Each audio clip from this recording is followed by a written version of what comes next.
creatures of the world, and welcome back to Coffee with Kerri-Lynn. It's a beautiful day in the far north of Maine, up along the Canadian border, in the crown of Maine, and I hope it's a beautiful day wherever you are as well. I took last week off. It was just like this all week long, and my man had a vacation week, so he decided to help me out on the homestead, and we decided to do yard cleanup. That's what we do every spring. Spring came early, about 2 to 3 weeks early, so we just kind of took advantage of it, and I didn't have a lot of time. I was tired. I didn't have a lot of time. We lost a couple trees over the winter, so we had to clean that up. We had some shingles come off the barn roof. We had to clean that up. We're assessing the greenhouse. This is the year we buy plastic again, so we're assessing that, and there's no snow on the ground. So all winter long, what I do is I plot out my garden for the spring, and then I start looking at stuff, and I'm like, that can't go there. It's got to go here. We do a lot of companion planting here. We want to do vertical planting this year. The weather can't be trusted, so we don't know what kind of a grow season that we're going to have. Is it going to be wet? Is it going to be dry? Is it going to stay spring-like, or are we going to get cold again? We don't know. So I'm reassessing some things. We do rotation planting. So where I had my potatoes last year, I'll do a little cover crop this year. We try not to put the potatoes in the same section. It's every 3 years. So I have 3 places in my yard that I can put my potatoes, and they rotate out. So I think I'm going to do some of them in laundry baskets to show you guys how that's done. I got an amazing yield out of laundry baskets 2 years back. So I think we're going to try that again. You can keep things, when you do container gardening, you can keep things a little more predictable, a little more stabilized than you can just kind of out in the elements. And the elements here are crazy.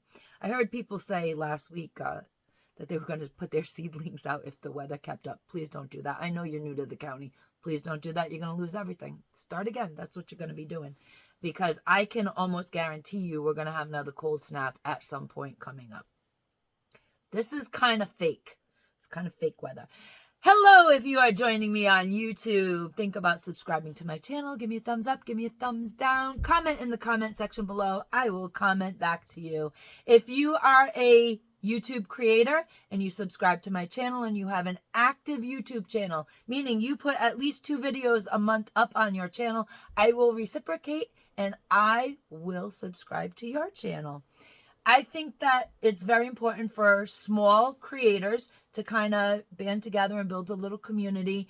And I have been watching a few creators who have subscribed to this channel, and I will be shouting you guys out very, very soon. I really do like your work, so we can kind of share an audience. If you are joining me on Spotify, iHeartRadio, Amazon Music, YouTube Music, and now Pandora, welcome to my podcast. Please think about following me on the audio-only platform. Give me a 5-star rating over there. If you are new to me, because you've never seen me before on Pandora, I'm a little variety show. I am a homesteader. We talk about homesteading, animals, politics. We talk about the current events. We talk about love, relationships, marriage. Big kids, little kids, adult kids, grandkids. We talk about it all. Life, love, the pursuit of your happiness, and of course liberty. And that's just how it works over here. We talk about the women's role on the homestead. We talk about traditional marriage in traditional ways. That's as polite as I can put it. I don't buy into the psychosis. There you go. If you want to have the more spicy content, please join me over on Rumble. I'm Coffee with Kerri-Lynn, no hyphen. That's Coffee with Kerri-Lynn. More spicy things, because y'all know that we can and can't talk about things on these platforms. I'm on social media, Facebook and Instagram. I'm Coffee with Kerri-Lynn. Over on X, I'm at Coffee with Kerri. Anybody who follows me over on social media, I will follow you back. You don't have to be a creator. We're going to be starting to do Facebook lives over there on the Facebook thing. So there you have it. There you go. Here we are. Let's get into today's show. Ladies and gentlemen, we have been doing the 5-can challenge since January. If you don't know what the 5-can challenge is, you can participate at any time. You go to the grocery store, you buy your regular groceries, you put 5 extra cans of something that you would put in your pantry on the back shelf. Leave it there until you need it. Make sure it's food that your family actually eats. There's no point in putting food away if your family doesn't like it, because they're not going to eat it and you're going to just have an absolute waste. Now, I've been getting some grief from a few people who have emailed me. I know it's a bad economy. I know it's very difficult to pay your bills. I know it's very difficult to put food on your table. So if you comment to me or you email me and you say, I'm on a fixed income, I can't do this, we are going to go through, you and I, what you do buy to eat. And we are going to find somewhere on your grocery shopping list, item by item, we're going to go through your fruits, through your vegetables, through your meat selection, through your dairy selection. And we're going to find the crap that's no good for you, and we're going to put it back on the shelf. And you're going to get 5 cans of something to put into your pantry as food storage. Okay? And we are going to find these things, you and I, together. And you ain't going to like me after it. I'm very blunt and I'm very vocal. And when I see things like deli ham in your food basket, that's gone. That's gone. That's no good for you. Processed food is no good for you, but we really can't talk about that on these platforms. Chips. I find the chips. Every single time I find the chip and dip, that's going to go back on the shelf. 1 bag of chips is going to get you your 5 cans. Put it back on the shelf. It's made with seed oil. It's no good for you. It's ultra processed stuff. You don't need that. It's what's making you sick, ladies and gentlemen. So it's making you sluggish.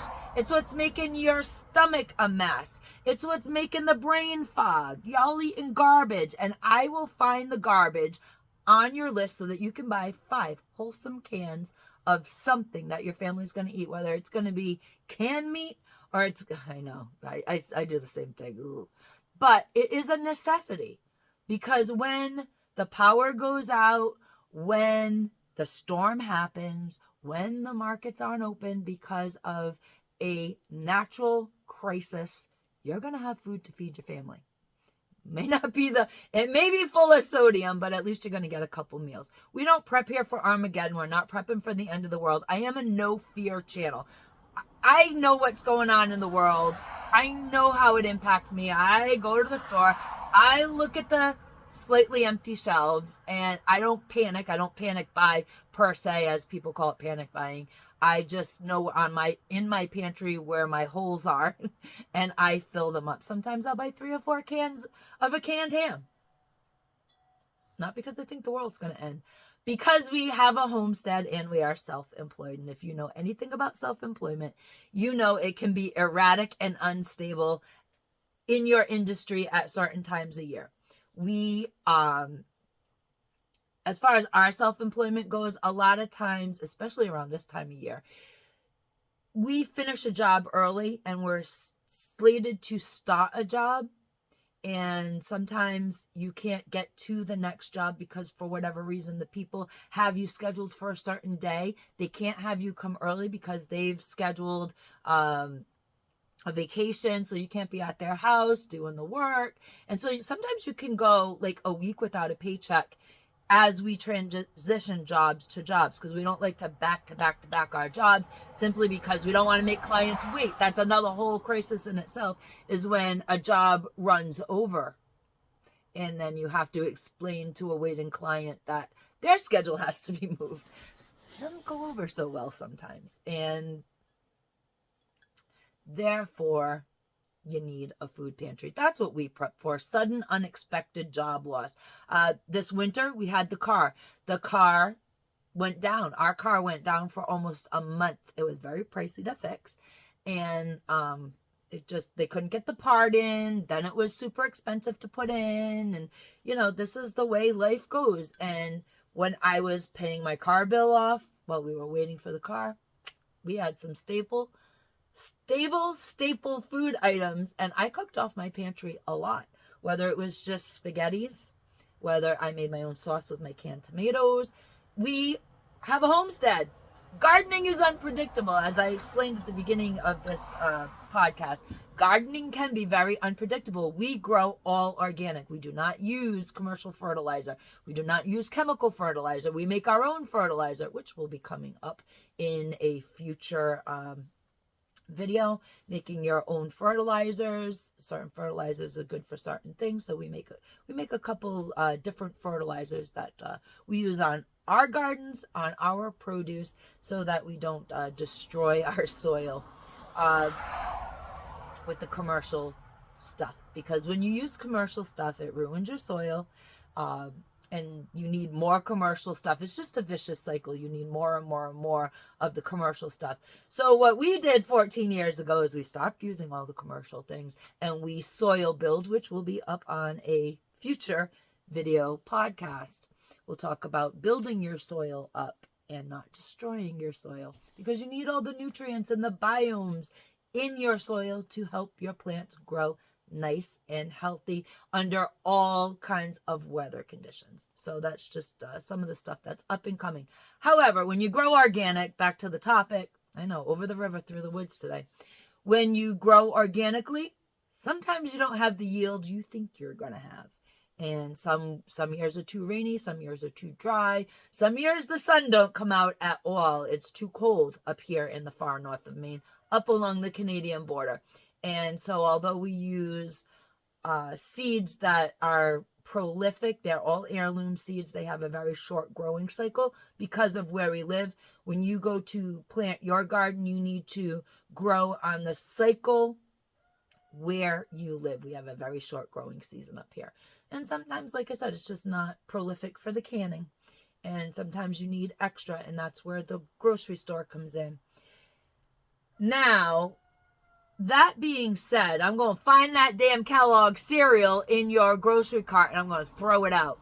You can buy a bunch of canned goods instead of that damn Kellogg stuff. That damn CEO of Kellogg's, he needs his dang head examined, ladies and gentlemen, beautiful creatures of the world. This irritates me to no end when these big corporate CEOs come on and say, we understand that times are tough and putting dinner on the table is getting more and more difficult. So switch out something healthy and nutritious that you'd give your family for dinner and give them a dinner of cereal. Have y'all ever given your kids cereal for dinner? Within a half hour, these kids are hungry. It's not enough, and it's no good for them. Get rid of the cereal. Get the cereal out of your grocery cart. That's where I stand on that. Get yourself some organic. I know, here we go. We're going to have the organic. The people who don't want to buy the organic, can't afford the organic, don't want to give up the Dunkin' Donut coffee, the Tim Hortons coffee, the Starbucks coffees to get organic food. Do it, don't do it, I don't care. We eat 99% organic in our home because it's better for you. It doesn't have all the chemicals on it. It has stuff that's considered organic. So it does have some stuff, but the bulk of them nasty chemicals, the Roundup ain't in the wheat. The Roundup ain't in the oatmeal, in the oats. Get yourself some steel-cut Irish oats, organic. And if you want to give that to your kids for dinner, it's going to hold them longer than what Mr. Kellogg's CEO is telling you. Ladies and gentlemen, beautiful creatures of the world, it is disgusting, and it disgusts me how these big corporations give people advice to harm their diet. We all know the food pyramid was created to push garbage. Well, we do here on this channel. A lot of people in the world do not know that the food pyramid is not the healthiest thing in the world for you. And yet they follow it. They somehow think that putting margarine and Crisco in their bodies and seed oils in their bodies is much better than using butter and lard and coconut oil. We on the farm, we have olive oil. I use coconut oil and I use avocado oil. Those are the only oils I have on my farm, and mostly it's olive oil. And we eat butter. We eat butter. We eat Irish butter, ladies and gentlemen. And we eat organic. I do everything organic, everything the virgin oils, and we feel better. We feel better than people our age, our own counterparts. They're, you know, frying shit in Crisco. Absolutely bad for you. I could never wrap my head around the fact that people think that putting chemicals in their body, food products made of chemicals in their body, was better than putting the actual fresh, whole product in their body. It just, it does not, it just doesn't make sense to me. It really doesn't make sense to me. And this Kellogg's CEO, I mean, he really charged me up this week when he said to put the chicken on hold, moms, and give your family a box of Kellogg's cornflakes. Hey, do what you want. You do you. I'm going to do me. And if I think that something's screwy, I'm going to come on here and tell you. Ladies and gentlemen, beautiful creatures of the world, have whatever the hell you want for dinner. Give your kids cereal if you want. Personally, I wouldn't, but you do you, I'll do me. And carpe diem, because no one promised you a tomorrow.